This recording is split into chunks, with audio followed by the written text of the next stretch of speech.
Hello folks, Jerry and welcome back to the Forgotten Cards of Racing Alice, and today we're going to be taking a look at a card which is arguably more exclusive than the Testarossa we took a look at in the previous episode. So this is the Civic Rally Edition. It is one of the cards which was released during the Honda month, and it was actually probably one of the rarer ones, like excluding the slightly different versions of cards we already had during, that were released in the Racer Club, such as NSX Type R, and let's say actually it's read for Honda, just like it. Like this one, pretty much, just a slightly different version of a card we already had in the game. However, the Civic Rally Edition is pretty unique, so that's why I have decided we're gonna go ahead and take a look at it. So this one is maxed with NOS. Obviously, you did have the wrapped version, which is super rare, mainly because this was actually released during the last week of the Honda crates, and at that time you could get pretty much all the blueprints you could have gotten from the crate in like the past 3 weeks. So the odds of you actually completing that I guess or getting one of these was really slim. That's why these are actually pretty much super rare at this point, quite valuable as well. In fact, the wrapped version, the blueprint one, is probably the most valuable, followed by the gold version, and then the silver and the bronze version. I got pretty lucky trading for this, and it's really a standard R-Class card when it comes to it. But there you go. Obviously 3 parts on here are not maxed, sorry about that, but they really will not affect the car when it's maxed a whole lot, so I don't really care about that. Obviously did in fact put NOS on it just because I like to run my cards maxed. I will be reselling this, no real point in actually keeping it, but it's not bad. I mean, the launch is kind of tricky, but we're gonna get to that in a few seconds. There you go. The card this really reminds me the most of, I guess, is not the Veloster, the Genesis, not the BTR, or is it the BTR? Pretty much the R-Class version of the Hyundai Genesis. This is kind of similar, although it is slightly faster, so also it's a lot more valuable, so that's always a good thing. Anyways, let's test drive it. I really do love this feature. The release is on mid to late first light, and shifting isn't too bad. You shift all your shifts late.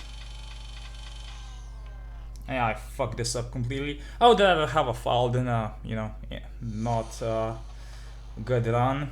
Yeah, that's a turn, I guess. Anyways, God, the release in this card is pretty tricky though. I mean, it does have 4-wheel drive, so you cannot mess this up completely, but whatever. And one of the good things about this card is that this is one of the cards which actually has a, such a low, I guess, amount of them in the game that there actually isn't a world record for this card in the maxed lobby. So me hitting a 6.8 a bunch of runs ago when I didn't record is probably the fastest time I guess screenshotted by a human being with this card. So I'm quite proud of that. It really shouldn't be because it wasn't the most amazing of runs. I'm sure that this card can get mid 6.8s. Anyways, I mean, it is R-Class, it's not going to be competitive with cards like the RWB, and odds are that if you have one, you will not be pink slipping it, or you shouldn't anyway, because these are quite rare.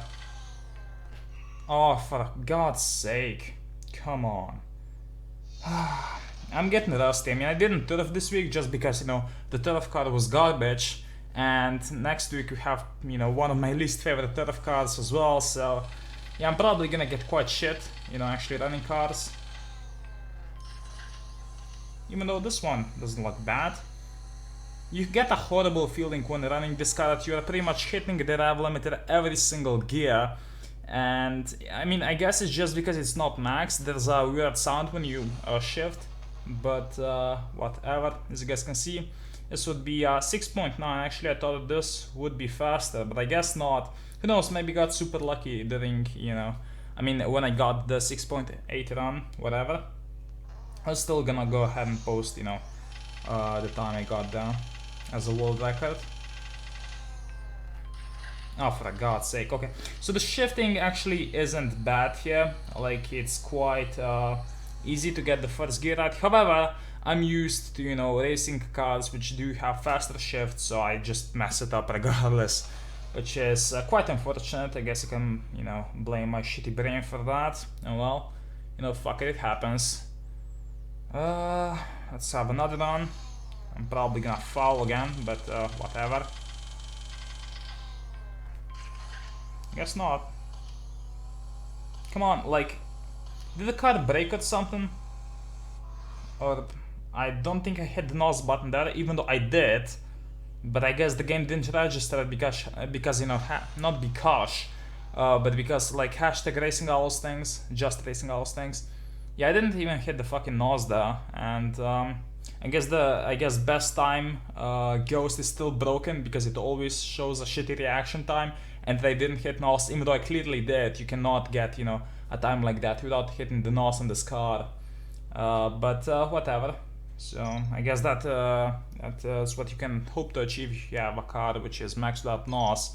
So yeah, it's not a bad car, but I really would not go out of my way to actually, you know, own one.